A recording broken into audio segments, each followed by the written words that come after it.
I was looking at this video today, and I just thought this really does remind me of what it's like at the moment. Trending shares on the ASX 200, 300 at the moment. I do think there he goes. This poor guy just totally sort of stuck in the mud. I do feel it sort of feels a little bit like that at the moment, and I think the market certainly hit this sort of brick brick brick brick wall. I'll just get the chart up here in a sec to have a look. I think this is just proving a lot of resistance around this certainly this area, and you can see it a little bit on the daily chart. And I think when you look at the ASX 200, all the stocks now that are sort of doing quite well, the banks, some of the banking stocks, basically just a lot of recovery stocks. And to be honest, they're not the sort of stocks we're really interested in at Equity Story. I mean, we want to see stock really do a lot more than recover for us to get, I'd say, really interested in it. And that's why at the moment, we do have to apologize. We are on the trending side being extremely boring and not putting much out. But sometimes you just have to be sensible when you feel there's there's very little sort of, how do you say, risk reward in the market. Sometimes you just got to stay out, and hopefully it won't be for long. And as soon as we feel a little bit more relaxed, then certainly we'll get obviously back into some good trending stocks. Just talking about the ones we're in at the moment, obviously BAP had a good day, it looks fine. Focus, we think it's on support. FPH looks fine. FXL, we'll take profits this week on it. ORE, just playing, just really range trading, just around this sort of 330 to 350 level. And obviously those two gold stocks, which we are pretty confident that will do well fairly soon. What I would say, the weekly buy and sell signals, again, as you can see, some of the stocks, we said that should do well this week, and obviously Wolseley, I would put it in that sort of category as one of these recovery stocks. I mean, if we're trending a stock, we want to see it do a little bit more, but I think Wolseley, again, was up 6% this week, and I think 6% today. The only other stock to beat that on the SX 200, 300 was Monodolphus, which was up about 9%. So again, these sort of weekly buy and sell signals, again, here's another recovery stock, BHP. What we'd like to do with BHP, we want to see this, have this run up. I want to see it come back here to around, I want to see the sellers come in. I want to see it then sort of maybe start trending up from 22, and then we'd be certainly a little bit more confident to give it a go and believe obviously this the resource story's back on at 100%. But certainly that's where the action is at the moment. Stocks that I think a lot of them having been sort of oversold and certainly looking to make their way back. However, all is not doom and gloom, and never is with Equity Story. We've got so many stocks we're always putting out and looking at. Funny enough, some of the 10 baggers are actually starting to look really, really, really interesting. And I think what I'd like to bring to your attention is Cassini Resources. So, we've had this on for a while, and I don't know if you know the story with Cassini. I've got a little bit. We particularly like it, Equity Story. This is basically. I'll bring this.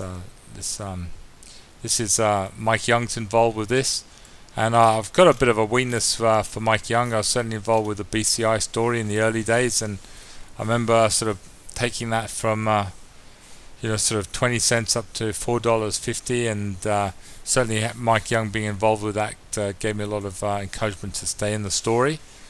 And he's obviously the non-executive chairman of Cassini, but Cassini is a really, really interesting story. It's actually the largest, and you can read it here, undeveloped nickel and copper deposit in Australia.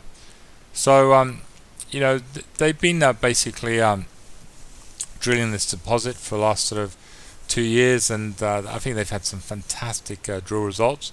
But just sentiment of the market, anything to do with obviously resources, hasn't uh, taken the trend or the imagination. And from what I see on the charts, I think the story's starting to move, and they've done a fantastic deal with Oz Minerals, who are going to put 36 million to really drill up this resource, so they know exactly what's there. And then obviously Oz Minerals have the chance to take the West Musgrave project into production, and if that happens, then Cassini will own 30% of possibly the biggest copper and nickel mine in Australia. Now, obviously, with the nickel price coming back and copper starting to look a little bit better, I think this company is starting to look very, very interesting again. At the moment, I think what makes it really interesting, the market cap is about 9-10 million at the moment. So eventually, if this does come online, it is this will be a billion, $2 billion project. So I think Cassini will own 30% of that project, and it's obviously going to be worth a lot more than $10 million.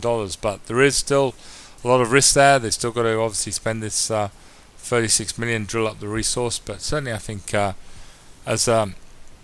and I would say that it doesn't have revenue. So again, what we always say, the 10 baggers, no revenue, it's a lot more risk. But obviously, I think the upside, if this thing ticks up, could be very, very strong.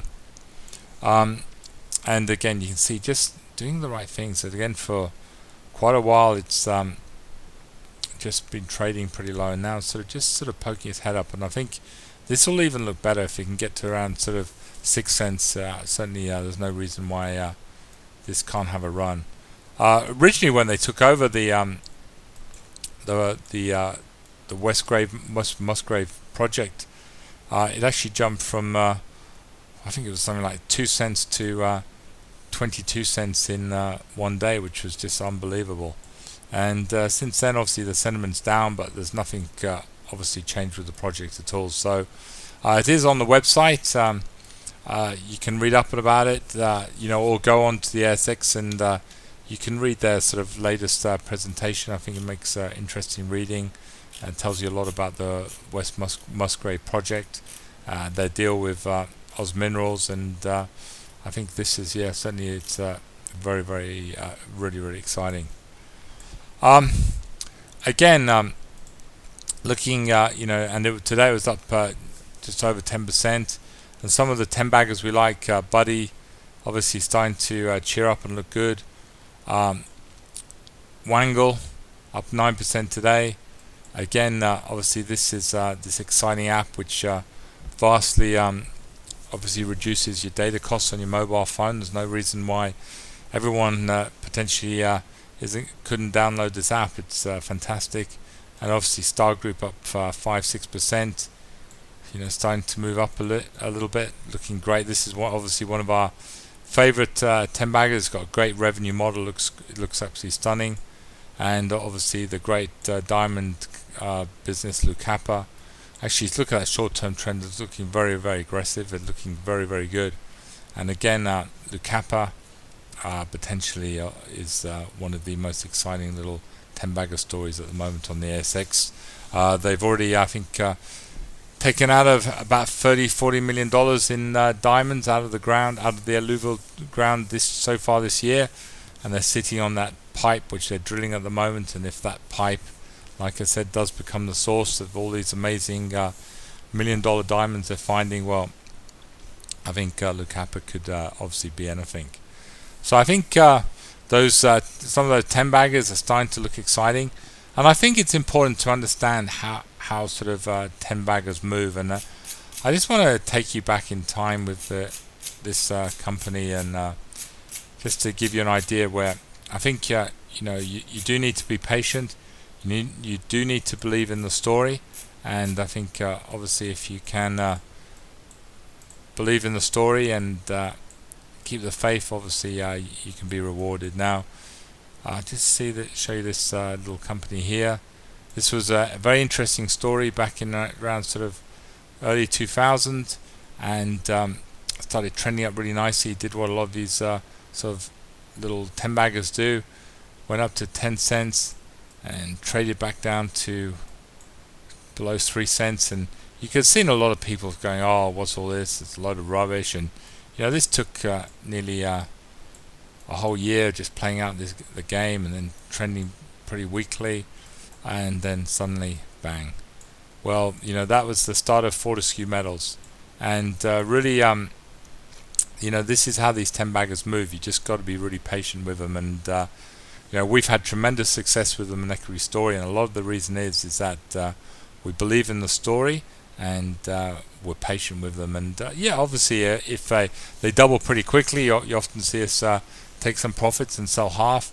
But if the stories are right, and we believe ours are, eventually I think they should all obviously do, I'm not saying as well as Fortescue, but they should obviously all do pretty well. Anyway, that's all I've got to talk about on Equity Story. Have a look at Cassini, and I look forward to bringing you this report tomorrow night. Thank you, and good night.